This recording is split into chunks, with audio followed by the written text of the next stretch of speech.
Last week I was enjoying a nice creamy pint of Guinness in this small pub in my home county of Dublin, Ireland, when I realised, as much as I enjoy this delicious delicacy of Ireland, I actually don't know that much about it. Like, it's world renowned, with tourists floating into the country every year to get a taste of this creamy black liquid gold. It's kind of almost like steeped in our Irish culture, and the drink is enjoyed in over 150 countries across the world. Guinness among Irish drinkers is so ingrained in our society that if you don't like it, some people look at you with disgust, where other people can't understand why people even like it in the first place. It's one of those types of drinks in Ireland where you either love it or you hate it. There was a time in Ireland where doctors would actually recommend pregnant women to drink Guinness because it was believed to be rich in iron. My own mother was recommended this in the 90s, when she was pregnant with me even, which is mental to think. But it's something, of course, that isn't recommended today, so maybe don't do that. But it also actually has high levels of fibre, and it's kind of how the Guinness is good for you slogan, which originated in the 1920s, kind of came to be, because people during that time period genuinely believed that drinking Guinness was good for you and made you feel better. And actually in 2003, a study found that stouts like Guinness actually have a benefit of helping reducing harmful cholesterol on the artery walls. But where did it all begin? Well, Guinness was originally founded by a man by the name of Arthur Guinness in 1759 in Dublin in Ireland.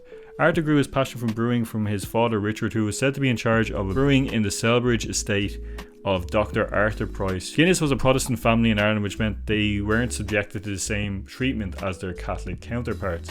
This allowed Arthur to be in good terms with the English landlords in Dublin, and Arthur Guinness famously signed a 9,000-year lease for the St James's Gate Brewery in Dublin, where the company's headquarters remain to this day. He acquired the lease from Rainsford family with a down payment of £100 and a yearly payment of £45. The reason he was able to do this partially was because during this time the 7-Year War was going on, which created economic issues causing a financial crisis. As a result, drove down the property pricing, allowing Guinness to snap up the property at a very decent price.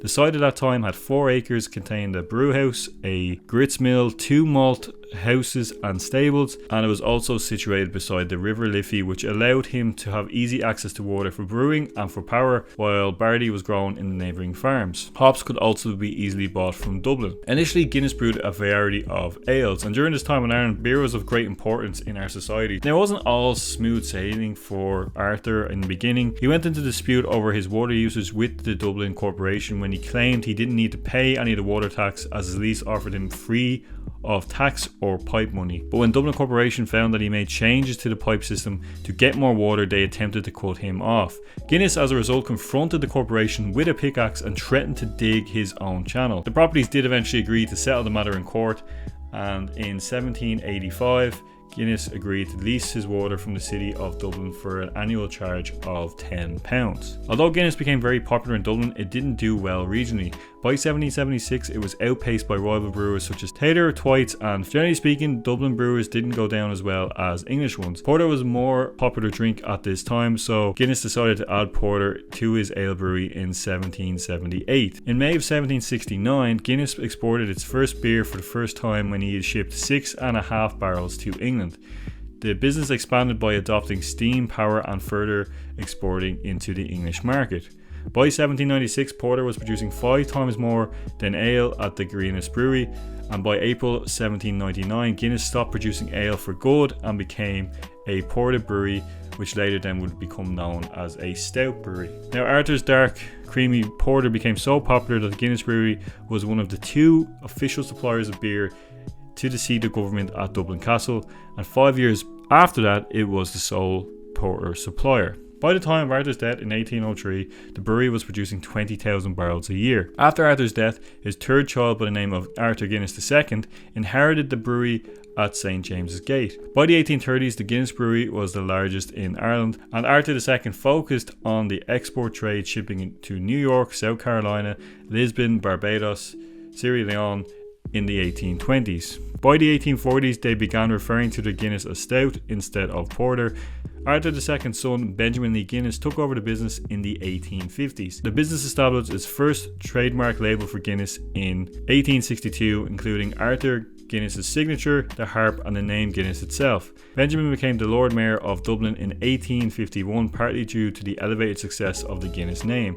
By the time of his death, the business was worth over £1 million. When Benjamin died in 1868, his son Edward Cecil Guinness took over the business. In 1886, Guinness was the world's largest brewery and floated on the London Stock Exchange.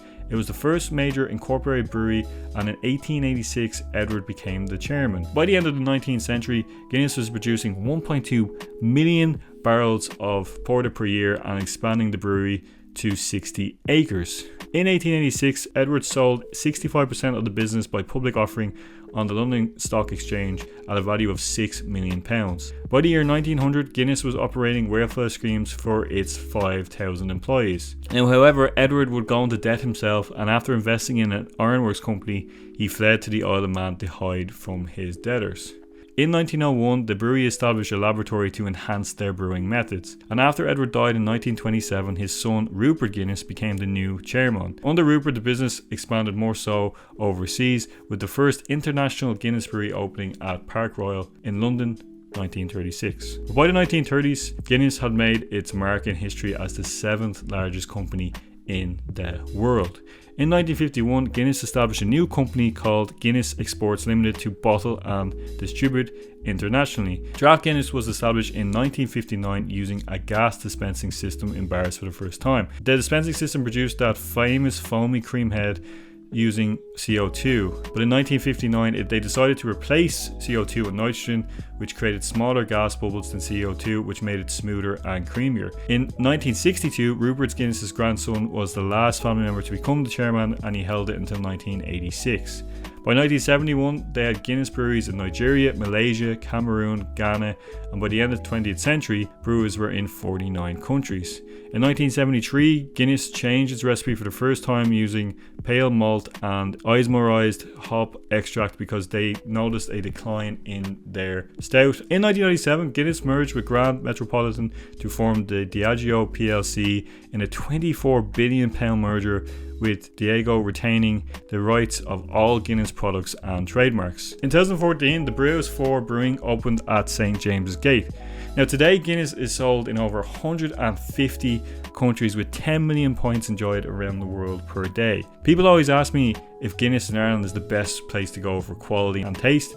I've drank Guinness in many parts of the world, and personally I have not found any other part of the world to have the same quality and taste that you get in Ireland. It's going to sound quite snobby, and people known as Guinness snobs would agree with me on this, but Guinness has to be poured a specific way.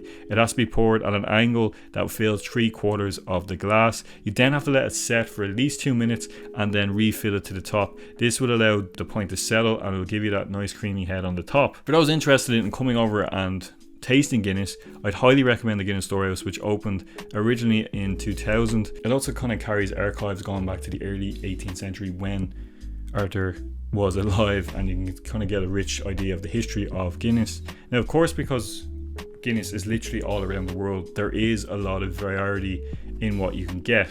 Now, of course, there's the Guinness Draft, which I mentioned, which is the most widely consumed version, which has that creamy texture and balanced flavour. If you want to get the kind of more original flavouring, Guinness Original is an option, which is based on the original recipe from the early days of the brewing, which has traditional stout experience with a well-balanced bitterness. There's also, of course, an American version. There's also an IPA version. There's also Guinness Zero, of course, which is an non-alcoholic version. The list goes on and on. There's West Indies Porter, there's Milk Stout, there's Royal Pale Ale, there's Golden Ale. I mean, I haven't even heard of most of these. They actually, a few years ago, started their own lager called Hobbs, which I'm not a huge fan of. I've been to Singapore, I've been to Bali, I've been to Thailand. Guinness is available there and everywhere in some form. Not necessarily in the original form, not necessarily in what you get in Ireland, but it's there, and I don't tend to drink it because it never, to me, tastes as good, even remotely, to what the real stuff tastes like. So Guinness to me is just a pleasant, refreshing pint that never disappoints me, like, you know. I mean, it always just hits the spot. There's another kind of thing that you're supposed to do, which I don't really care too much about, which is called like splitting the G, where when you do your first sip, you're supposed to drink it till you get halfway through the G in the Guinness logo of the pint glass. The only thing I will say about Guinness is you can't really drink it too slowly because it tends to go dead pretty quickly. So it's not like if you had like Carlsberg or Heineken or any sort of lager. That's kind of it really, guys. It's just a brief kind of history of it. There's a lot more to the story, but it's quite a rich and interesting history with Guinness, and there's a lot of things about it that I didn't even know about as an Irish person. Yeah, let me know in the comments below, like, have you been to Ireland? Have you had Guinness outside of Ireland? Have you had it in Ireland? Like, do you notice the difference? Do you think Guinness is nice, or do you just think it's overrated, kind of mushy kind of crap? I always get mixed kind of reactions off people when it comes to Guinness that are both from Ireland and not from Ireland, so there's never really anyone that's like surprising. It's not like written law that if to be Irish you have to like Guinness as much as some people like you to think. That's it, guys. Thanks so much for watching. Hope you enjoyed the video. Please like, share and subscribe and all that good stuff, and I will see you in the next video. Peace out.